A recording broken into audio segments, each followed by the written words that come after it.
आज हम मुलाकात करने जा रहे हैं होम फर्स्ट फाइनेंस से। अफोर्डेबल हाउसिंग फाइनेंस का कारोबार करने वाली ये कंपनी है और 2021 में कंपनी लिस्ट हुई थी। 13 राज्यों में 111 से ज़्यादा ब्रांचेस है, 77,000 से ज़्यादा क्लाइंट है होम फर्स्ट फाइनेंस के।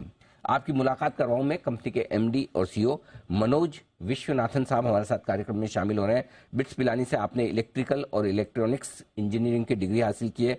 XLRI जमशेदपुर से आपने MBA की डिग्री ली है। कंज्यूमर लेंडिंग सेक्टर का आपको 18 साल से ज़्यादा का लंबा गहरा अनुभव है और कंज्यूमर स्पेस में कई इंटरेस्टिंग कंपनियां हैं जहां पर आपने काम काज किया है, अनुभव लिया है। Computer garage, Asian paint, city bank जैसे संस्थानों में आपने लंबे समय तक काम किया है। मनोज सर, बहुत बहुत स्वागत है आपका। धन्यवाद हमें समय देने के लिए। आपसे मैं सवाल पूछूं। Thank you very much. जी सर, एक बार मैं जल्दी से नतीजे हमारे दर्शकों को बता दूं। कल बाजार बंद होने के बाद जो रिजल्ट आए, देखिए नेट इंटरेस्ट इनकम 30% बढ़कर ट्रिपल डिजिट पे पहुंचती हुई 101 करोड़, मुनाफा 7% बढ़ा है, 64 करोड़ पर पहुंचा है। ग्रोस और नेट लेवल पर एनपीए में तिमाही दर तिमाही सुधार देखने को मिला है और डिसबर्समेंट यानी कि जो लोन बांटे जाते हैं वो 35% बढ़े हैं और एसेट अंडर मैनेजमेंट पूरे साल भर में 34% के आसपास बढ़े। तो सर नंबर तो पूरे जबरदस्त दिख रहे हैं, हर एक पैरामीटर पर काफी परफॉर्मेंस शानदार दिख रही है होम फर्स्ट फाइनेंस की। सर सबसे पहले तो ये बताएं कि खास कारण क्या रहे इतनी दमदार परफॉर्मेंस के पीछे। सर नंबर्स तो अच्छे रहे। Thank you for that. तो mostly driven by distribution sir. तो हमारा प्रेजेंस है 13 स्टेट में, जैसे आपने बताया था। तो हर एक स्टेट में हम लोग और डीपर जा रहे हैं, तो डिस्ट्रीब्यूशन बढ़ा रहे हैं, तो उससे ग्रोथ आ रहा है। प्लस मार्केट शेयर का भी गेन हो रहा है। जहाँ पे हम लोग ऑलरेडी प्रेजेंट है वहाँ पे मार्केट शेयर गेन भी हो रहा है। तो as a result of both these factors growth आ रहा है सर। बिल्कुल सर। दूसरा एक बढ़िया नंबर जो मुझे दिखा है पूरे साल भर का, आपके एयू में 34% की ग्रोथ है सर, राइट? जरा एक अंदाजा दें किस तरह की ग्रोथ आप एयू में आगे उम्मीद कर रहे हैं, अगले 3 साल 5 साल का अगर कोई विजन है, आप कहां तक ले जाना चाहते हैं तो वो बताएं सर। 30% का तो टारगेट है हमारा इस साल का, और अगले मतलब 2-3 साल के लिए तो विजिबिलिटी है 30% के ग्रोथ का। तो आप हमारे डिस्बर्सल देखेंगे तो disbursal has grown by almost 48% this year compare to last year. Last year 2000 crore का डिस्बर्सल था, इस ईयर 3000 करोड़ क्रॉस हुआ है डिस्बर्सल।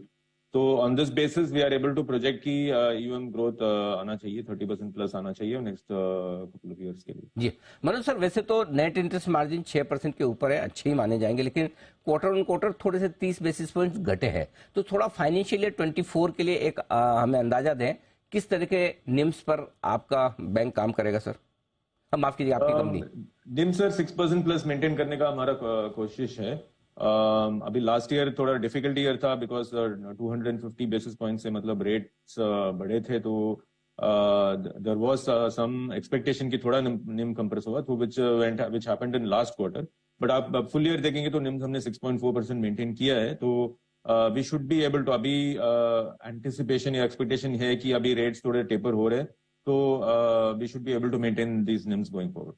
तो सर ओवरऑल गाइडेंस कैसे देखते हैं आप FY24? क्या FY23 से बेटर हो सकता है प्रॉफिट के पैरामीटर्स पर और बाकी आपके निम्स और AUM के लिहाज से? क्या इतनी ही अच्छी ग्रोथ की उम्मीद कर सकते हैं सर?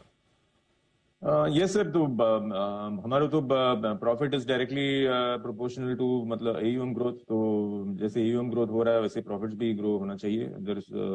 एंड थोड़ा बहुत as we are growing size with scale, थोड़ा इकोनॉमीज ऑफ स्केल भी आएगा। तो definitely we are looking at strong profits for the coming year. Okay, तो चलिए ये है आपके लिए पूरा का पूरा आउटलुक आगे आने वाला। अच्छा सर, एक और चीज बताइए कि ज्यादा ग्रोथ आपको कहां से आती दिख रही, सेगमेंट वाइज भी और ज्योग्राफी वाइज भी?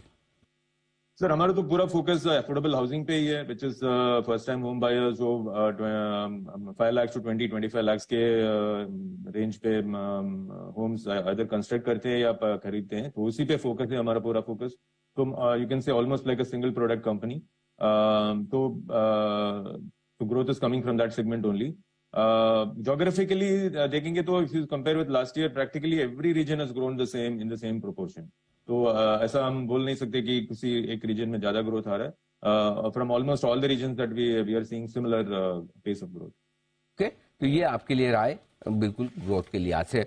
मनोज सर, बहुत बहुत धन्यवाद आपका। हमें आपने समय दिया, नतीजों पर विस्तार से अपने आपने विचार भी रखे, हमारे दर्शकों से बात की और आगे के गाइडेंस पर भी आपने स्ट्रांगली बताया। तो thank you so much. Thank you Anil ji, thank you, धन्यवाद सर।